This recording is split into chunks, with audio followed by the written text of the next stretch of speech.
So, Wall Street has housed more white collar criminals who are walking around freely than probably most other places in the world, believe it or not. But what exactly are white collar criminals? They're more often than not people who hold high level positions in fucking large companies or corporations, and then they find a way to steal money from that company in order to benefit themselves or for, a small inner circle that they've assembled around them. Now, Wall Street executives earned more money just from their bonuses. Take that in, just from their fucking bonuses last year, than the total earnings of all full time minimum wage workers in the United States put together. So, in other words, if you do the math, that's a total of $27 billion just in bonuses. And let's not forget their yearly standard salaries, too, right? So, just to give you some perspective, that's 8 times the GDP of Somalia. 8 times. That's fucking ridiculous. I mean, and this idea that people have about most Wall Street bankers being criminals is 100% spot on. I mean, there's no other way to dispute it. I mean, as we go further into this, you're going to see that I'm going to talk about some of the biggest scams ever pulled on Wall Street. But those are just the people who got caught, right? What about the people who got away with shit that any other person in any other industry would never in a million years be able to get away with? Wall Street is in many cases a license to steal. Now, usually I would just say that it isn't as simple as getting a job as a banker or securities manager and then pulling some scheme with an attempt to get away with, whatever you're doing.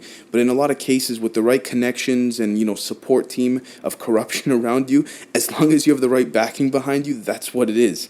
I mean, the odds are, though, that if you're the one on the lower end of the, that criminal food chain, so to speak, you're more than likely going to be the one that's going to take the hit if the heat comes down, as they call it. Now, before we get into all that, I want to focus on what some bankers who asked to remain anonymous have said to me about Wall Street overall. So, yeah, you'll make good money. I mean, yes, you'll be networking, not always in the way that you think, but you'll be networking, and you'll constantly be doing it. I mean, over time, you'll begin to question where your morals, values, and your impacts on society have on the world compared to, relative to the rest of us. So, I mean, on top of all that, your views on money will become entirely distorted as well. You'll become depressed over the fact that, you didn't make as much as you expected in any given year. Meanwhile, what you made that year will be more than most people probably save in their entire fucking lives, right? Your perception of money just becomes completely distorted. And once it gets to that point, you'll realize that's when the greed and obsessiveness of a very luxurious life takes over.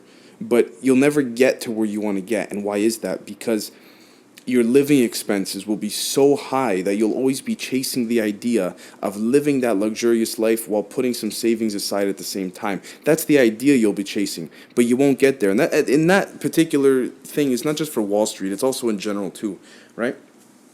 In general with people who have money in any business. But as with many other industries of business where people earn fucking ridiculous amounts of money, you'll always be chasing something that you can never attain, right? Your standard of, and that's because your standard of living will always be increasing as you go, from buying one car to 2 cars to 3 cars to then a bigger house to then comparing yourself to others all the time. And every time you go out to eat to a restaurant, you'll see people who, you'll feel inferior to just because, they're worth more than you. Everything equates to money. And this is what I'm being told, right? And it's the exact opposite of what life should be about. I'm pretty sure most can agree.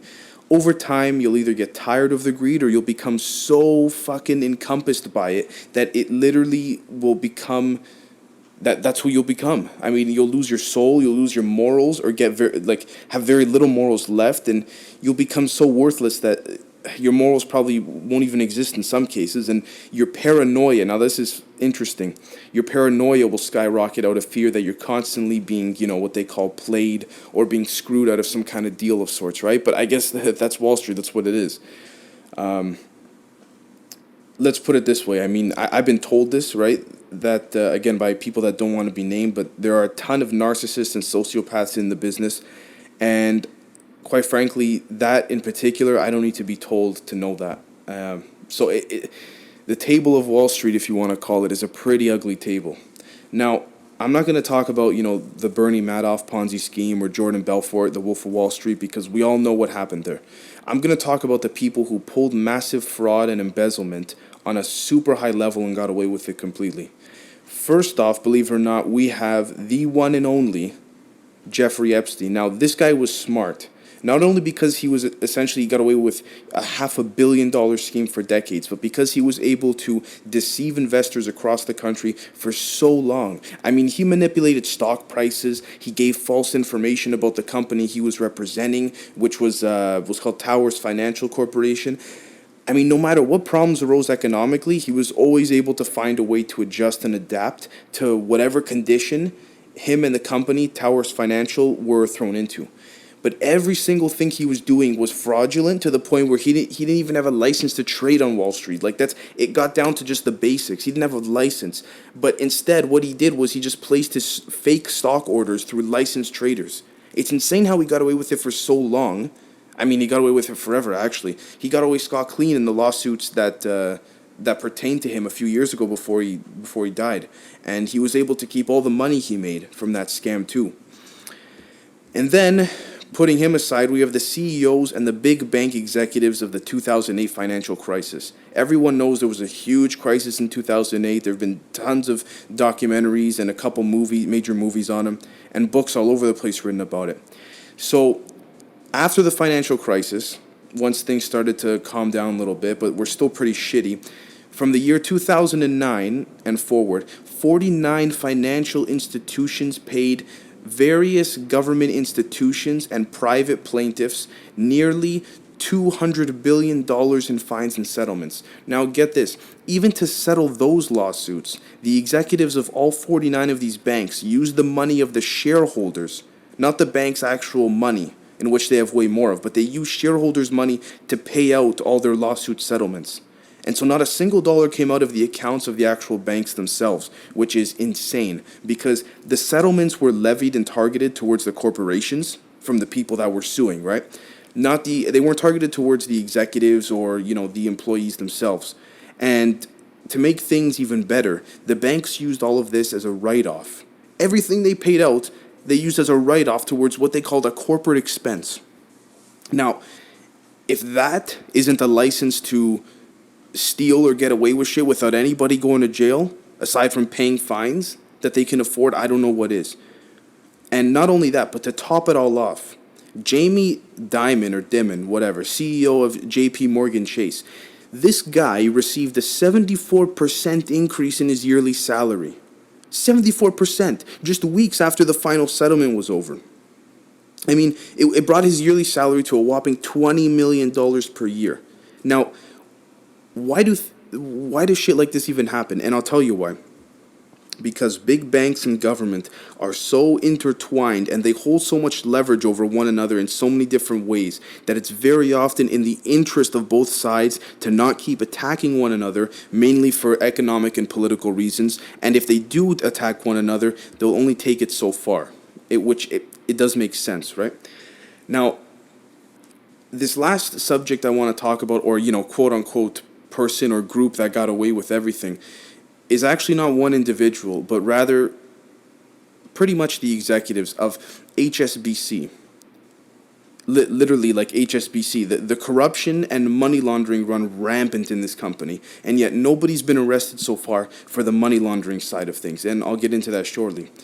HSBC seems to be constantly tied into a string of corruption and fraudulent work, and they oddly seem to be the bank that is always knee-deep in some kind of association with known criminal organizations, not just on a domestic level, but on a global level. So let me put it this way.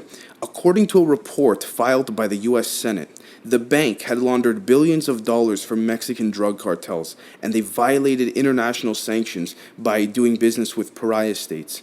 And pariah states are countries that the rest of the world considers to be outcasts to the international community because they're just so corrupt, or, they don't take care of their people, or whatever the case, right? Now, HSBC also helped a Saudi bank with direct links to Al-Qaeda transfer money into the United States, according to this United States Senate report. And when it comes to the cartels were depositing so much money through HSBC that the cartels themselves designed special cash boxes to fit HSBC's deposit window. Just think about that. HSBC let them design special cash boxes to fit through the window. when going, to deposit cash through the bank tellers at banks. And drug lords have been caught saying on wiretaps that HSBC is the place to launder money. The thing about all of this is that the US Senate found all of this kind of behavior to be way too reoccurring and too systematic to just be, coincidences. So what happened next was that criminal charges were filed, but against HSBC, not against the executives or the employees themselves. And so no actual human being was prosecuted. Charges were filed against the company, but not against any person. Think about that. This style of criminality happens all the time, and it exists even today. To think that it doesn't happen now is complete horseshit. So the system itself is so rooted and it's filled with corruption that it's like a way of life for the people in this line of work in Wall Street. The words corruption and big banking, they don't really have a different meaning to them. There's so much of it going on that it's not even decipherable to them. It's a fucking lifestyle. And not only that, but the truth is that corporations are created to shield and limit individual liability, which a lot of people know about, but a lot of people don't know how far of an extent you can take that. And so by just having a corporation, that is the entity in itself. And yet most people still tend to sue corporations in lawsuits because of the fact that as much as the people who are suing want to go after specific individuals in some cases, they know that they're actually going to get more money by going after corporations. It'll just be more rewarding when it comes to the payout, assuming that they win the case, right? But while all of this is happening, it still costs taxpayers and investors more money in the long term to go through all of these processes, right? So without dragging this on for too long, at the end of the day, nothing has changed overall in the banking business. And how could it? Or why should it? Right? People complain about it, but what are they going to do about it? Things could be done, but it would have to be taken to the highest levels of power for that to even happen. And frauds, big or small, still happen to this very day, and people get away with shit all of the time. Just like they always have and they always will. People will get caught, but people will get away with things too. Oftentimes, people are held accountable by the government just for appearance sake, right? They'll hold hearings and, congressional hearings and senatorial hearings and all that, just for the sake of appearing like they're doing something. And people only get caught, and I say that carefully, with air quotes, only when it benefits one side or the other.